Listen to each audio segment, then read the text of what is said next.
ওয়াহদা ওয়াসসালাতু ওয়াসসালামু আলা মান লা নাবিয়্যা বা'দা ওয়া ক্বালা আন-নাবিয়্যুল আমিন সাল্লাল্লাহু আলাইহি ওয়াসাল্লাম আদ-দুআউ সিয়াহুল মুমিনিন।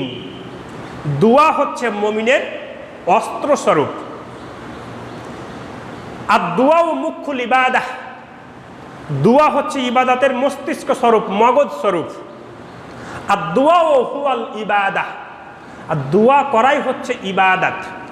তাহলে আমরা বুঝলাম ইসলামী শরিয়াতে দোয়া করা অত্যন্ত গুরুত্বপূর্ণ কাজ। লায়ুল কদ্দারা ইল্লা দোয়া, মানে দোয়া ছাড়া ভাগ্য পরিবর্তন করা যায় না। তাহলে দোয়া হচ্ছে ইসলামী শরিয়াতের গুরুত্বপূর্ণ একটা বিষয়। ইসলামী শরিয়াতে দোয়া করার কিন্তু স্থানকাল পাত্রভেদে দোয়া করা ইবাদত, স্থানকাল পাত্রভেদে দোয়া করা সুন্নাত, স্থানকাল পাত্রভেদে দোয়া করা মুস্তাহাব, স্থানকাল পাত্রভেদে দোয়া করা বিদআত। রাসূল করিম সাল্লাল্লাহু আলাইহি ওয়াসাল্লাম যে 5 জায়গায় সাহাবায়ে কেরামকে নিয়ে সম্মিলিত মোনাজাত করেছেন, এক, বৃষ্টি হয় না, বৃষ্টি প্রার্থনার জন্য রাসূল করিম সাল্লাল্লাহু আলাইহি ওয়াসাল্লাম সাহাবায়ে কেরামকে নিয়ে সম্মিলিত দোয়া করেছেন। প্রমাণ সহিহুল বুখারীর 1031 নম্বর হাদিস খুলেন। আন আনাস ইবনে মালিক ক্বাল কানা নবী সাল্লাল্লাহু আলাইহি ওয়াসাল্লাম লা ইয়ারফা ইয়াদাইহি ফি শাইইন মিন দুআ ইল্লা ফিল ইসতিসকা। আনাস রাদিয়াল্লাহু তাআলা আনহু বলছেন, আমরা রাসূল সাল্লাল্লাহু আলাইহি ওয়াসাল্লামের সাথে গেলাম ইসতিসকার ময়দানে। রাসূলুল্লাহ সাল্লাল্লাহু আলাইহি ওয়াসাল্লাম আমাদের সকলকে নিয়ে একসাথে সম্মিলিত মোনাজাত করলাম। তাহলে এই যে দেখেন, তাহলে আমরা ইসতিসকার মাঠে বৃষ্টি প্রার্থনার জন্য সম্মিলিত মোনাজাতের দলিল পেলাম। সহিহুল বুখারী 1031 নম্বর হাদিস।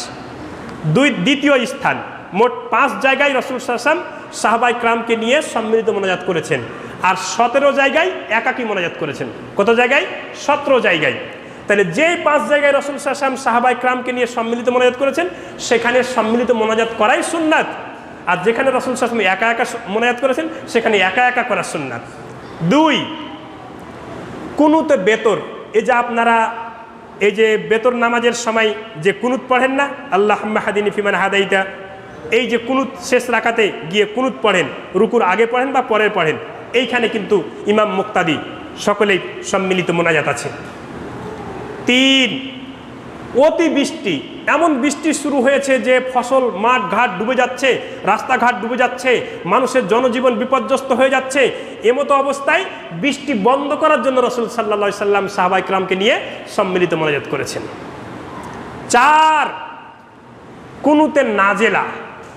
কুনুতে নাজেলা পড়ার সময় রাসূলুল্লাহ সাল্লাল্লাহু আলাইহি ওয়াসাল্লাম একটানা ফজরের সালাতের পরে রাসূলুল্লাহ সাল্লাল্লাহু আলাইহি ওয়াসাল্লাম এই কুনুতে নাজেলা পড়েছিলেন। তাইলে আমরা এই বৃষ্টি প্রার্থনার জন্য, বৃষ্টি বন্ধের জন্য, কুনুতে নাজেলার জন্য, কুনুতে রাবেতার জন্য এই সকল স্থানে আমরা সম্মিলিত মোনাজাত করতে পারি। আর একা একা মোনাজাত করবেন কোথায়? আপনি সাফা পাহাড়ে উঠেছেন, একা একা হাত তুলে মোনাজাত করতে হবে, রাসূল সাল্লাল্লাহু আলাইহি ওয়াসাল্লাম করেছেন। মারওয়া পাহাড়ে উঠেছেন, একা একা হাত তুলে মোনাজাত করতে হবে। পাথর নিক্ষেপ করেছেন, একা একা হাত তুলে দোয়া করেছেন। সাই করেছেন, একা একা হাত তুলে দোয়া করেছেন। এইভাবে রাসূলুল্লাহ সাল্লাল্লাহু আলাইহি ওয়াসাল্লাম একাকী 17 স্থানে হাত তুলে মোনাজাত করেছেন। তাহলে রাসূল সাল্লাল্লাহু আলাইহি ওয়াসাল্লাম যেখানে একা একা হাত তুলে মোনাজাত করেছেন, সেখানে একা একা হাত তুলে মোনাজাত করা সুন্নাত। আর যেখানে সবাইকে নিয়ে হাত তুলে দোয়া করেছেন, সেখানে সবাইকে নিয়েই সুন্নাত। এই বিষয়টা কী জন্য বললাম? ইদানিং আমাদের দেশে আমরা ইস্তেসকা সালাত আদায় করেছি। বিশুদ্ধ আকীদার ইমামরাই, আহলুল হাদিসরাই কিন্তু বিভিন্ন জায়গায় ইস্তেসকা সালাত আদায় করেছেন। এটা নিয়ে কিছু টিকটক মৌলভীর আবার গাত্রদাহ হয়েছে। তারা প্রশ্ন করছেন যে ইস্তেসকার সালাতে এই যারা নামাজের পরে সম্মিলিত মোনাজাত করে না, এরা আবার ইস্তেসকার নামাজে মোনাজাত করে কেন? এরকম কিছু কথা টিকটক মৌলভী যারা ওই মানুষের কাছে বসেন বসেন এই ঢেলে দিই চা খাবেন, এইরকম কিছু হাসি মস্করা করতে গিয়ে ভাইরাল এইরকম কিছু বক্তারা কিন্তু এই ধরনের কথা বলে থাকে। তো আমাদের এই বিষয়টা একটু ক্লিয়ার হওয়া দরকার। দোয়া করা কিন্তু ইবাদত, দোয়া করা কিন্তু ইবাদত, কিন্তু ইবাদতের স্থানে রাখলে ইবাদত, আর ইবাদতের স্থানের বাইরে চলে গেলে অতিরঞ্জিত বাড়াবাড়ি হয়ে গেলে এটা আর ইবাদত থাকে না। তাহলে রাসূলুল্লাহ সাল্লাল্লাহু আলাইহি সাল্লাম এর আমলটা কি? মান আমিলা আমালান লাইসা আলাইহি আমরুনা ফাহুয়া রাদ্দুন।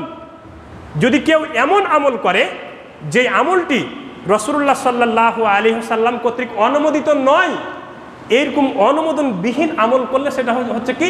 ফাহুয়া রাদ্দুন, রিজেক্টেড, প্রত্যাখ্যাত, বাতিল। আল্লাহ রাব্বুল আলামিন যেন আমাদের সবাইকে বুঝার তৌফিক দান করে, বলেন আমিন। আল্লাহ রাব্বুল আলামিন আমাদের মাঝে যারা অসুস্থ রয়েছেন, রোগাক্রান্ত রয়েছেন, দোয়া চেয়েছেন, আল্লাহ রাব্বুল আলামিন যেন আমাদের সবাইকে ফি কুল্লে হায়াতে শেফা দান করে, বলেন আমিন। আমাদের মাঝে যারা বিভিন্ন এই কর্মক্ষেত্রে আছেন, ব্যবসা বাণিজ্য আছেন, আল্লাহ রাব্বুল আলামিন যেন তাদের ব্যবসা বাণিজ্যে বরকত দান করে, বলেন আমিন। শুক্রবারের দিন জুমার সালাতে অনেক কষ্ট করে, অনেক প্রতিবন্ধকতা স্বীকার করে মা বোনেরা জুমার সালাতের খুতবা শুনতে আসেন। সত্যি মা বোনেরা পরিশ্রমে এত বেশি হাড়ভাঙ্গা পরিশ্রম করেন, সারাদিন পরিশ্রম করেন, তাদের কোনো বেতন নাই, বোনাস নাই, ওভার ডিউটি নাই, তাদের শুধু কর্মক্লান্ত থাকতে হয়। এই মা বোনদেরকে আল্লাহ দুনিয়ায় কোনো বেতন, বোনাস, ওভার ডিউটি নয়, তাদের পরকালের জান্নাত দিয়ে তাদেরকে ধন্য করেন, বলেন আমিন।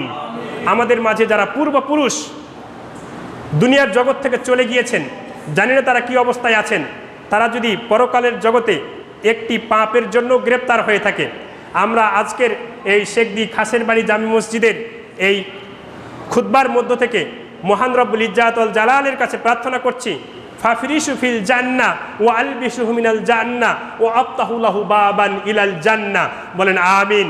এছাড়া আমরা আরেকটি দোয়া বলতে পারি, আল্লাহুম্মা গফিরলি হাইয়িনা ওয়া মাইয়িতিনা ওয়া শাহিদিনা ওয়া গায়িবিনা ওয়া সগীরিনা ওয়া কাবীরিনা ওয়া যাকারিনা ওয়া উনসানা, আল্লাহুম্মা মান আহিয়াতাহু মিন্না ফাআহিয়া আলাল ইসলাম ওয়া মান তাওয়াফাইতাহু মিন্না ফাতাওয়াফাহু আলাল ঈমান, আল্লাহুম্মা লা তাহরিমনা আজরাহু ওয়া লা তাকতিননা বাদাহু, বলেন আমিন। আমি সকলের সুস্বাস্থ্য ও দীর্ঘায়ু কামনা করে আমার সংক্ষিপ্ত আলোচনা এখানেই শেষ করতে বাধ্য হচ্ছি।